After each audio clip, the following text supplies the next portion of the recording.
Hello, good morning. Kumusta po kayong lahat? At dito na naman tayo. Nevin Kanitan is here. Once again, good morning. And for today's update sa ating exercise, kolda na tayo. And we are walking barefoot para sa ating connect sa ating Mother Earth. So once again, good morning sa ating lahat. So tuloy lang ang ating exercise at hopefully ay makapagbigay ito ng backstory muna tayo itong exercise kasi nung kabataan natin embedded talaga itong exercise pinadaan natin sa laro hanggang high school until college. Pagdating ng graduate na ng college o tapos na nag-apply ng trabaho, depende na lang kung anong klaseng skills na mayroon tayo. Pag mga skills na physical ay kailangan ng papawis, so hindi na kailangan yung effort na mag-exercise kasi embedded na sa trabaho. Ang ayusin na lang is yung food lifestyle, yung food intake na i-balance. And yung kung nasa opisina, yun ang isa sa mga challenge talaga kasi ano yan, kailangan i-manage na magkaroon din ng papawis. Sa part ko naman, sa nakapasok tayo sa military ay hindi na talaga maano na yan. Kailangan talaga embedded na yan yung physical na exercise sa amin. Sa training pa lang doon na sinimulan i-embed yung pagiging physical fitness kasi tinitest pa nga doon sa application yung physical fitness test kung pumasa doon sa basic requirements ng isang aplikante hanggang doon sa training. Sa training is ang tinatawag namin diyan, yung basic niya na term namin is masi-masi. Ibig sabihin before mess and after mess ay exercise yan. So doon sinusukat at dinidevelop yung patience, discipline, yung pagiging follower at the same time leader.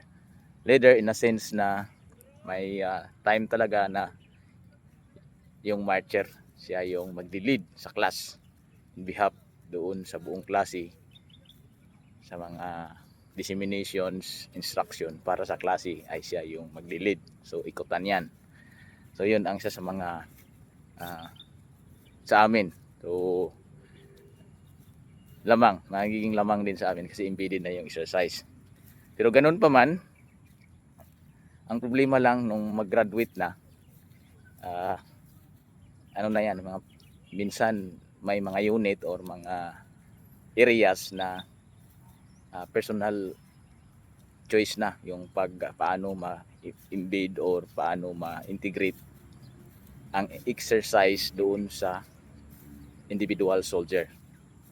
So yun, isang challenge naman yun kung paano, lalong-lalo na kasi may mga unit talaga na busy, no? Lalo na kung nasa opisina at may ano diyan, may mga offices na busy, lalo na ng triad, yung operation, intelligence, saka yung sa CMO.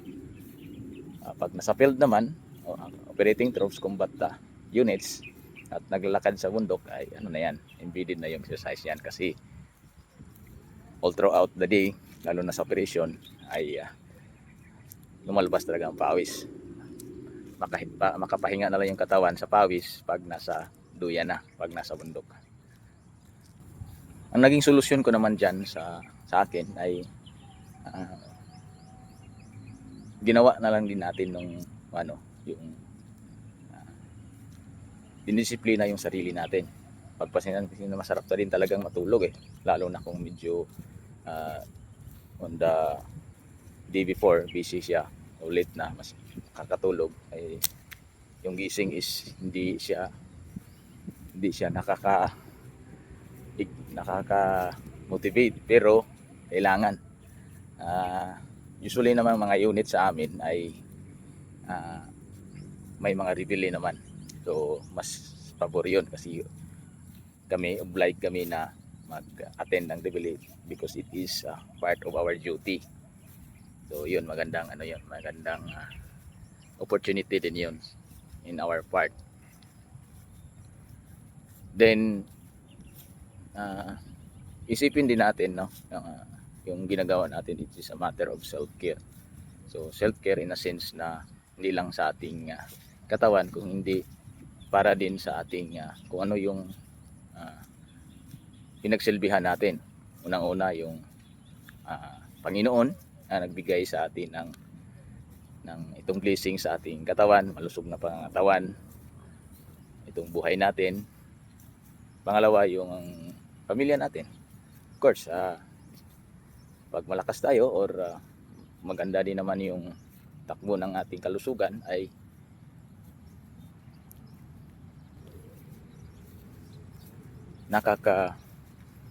nakapagbigay ito ng inspiration din, no, doon sa ating mga kapamilya. At pag tayo, medyo kailangan nating kahit paano i-develop yung physical at saka yung mental fitness, ay laking tulong na rin para ma-influensyahan sila sa mga bagay-bagay na dapat din nilang makita at mag-mirror din sa kanila kung ano yung meron tayo. Sabi nga ng classmate ko na pag magkaroon tayo ng parang motivation at nagkaroon ng disiplina at palagi mong ginagawa yan, maging habit na yan. So once na magiging habit, hanap-hanapin na sa katawan natin yan at parang kulang yung isang araw. Naging habit na yan pag hindi natin magawa yung exercise or kahit yung pagbabasa. So yun, isa sa mga yan, pag palaging ginagawa, magiging habit. At once na mapagiging habit, kung healthy na activity yan, ay maging productive at laki ang itutulong doon sa ating sarili. Ang kalaban lang kasi natin sa atin din, no, unang-una yung environment natin. Minsan pag pabilong ka sa environment na hindi rin gaano ginagawa yung mga ganitong activity, so laking challenge yon. But I believe naman na simulan mo na para ma-influensyahan din yung mga nasa environment mo, mga tao na nasa environment mo, tulad ng ating mga family members, relatives, friends.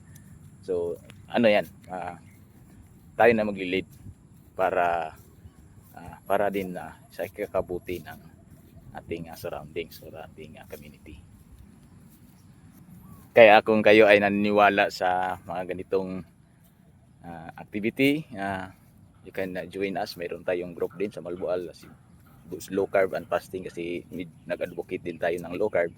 Dandahan yung carbohydrates at saka yung matatamis, kasi yun nga sinasabi natin na medyo challenge yung pagtaas ng mga diabetic patients dito sa ating bansa. So isa sa mga in-advocate natin yan, hopefully makatulong sa pagbibigay ng awareness doon sa situation about doon sa paglubo ng diabetic and it's complicated na mga diseases, no. And at kung nakaabot ka naman din dito sa video na to, pakipindot naman yung follow button. Pakipindot na lang yung follow na button dyan para at least man lang madagdag doon sa ating kunting paglaki sa ating channel. So yun lang this morning. Bye-bye!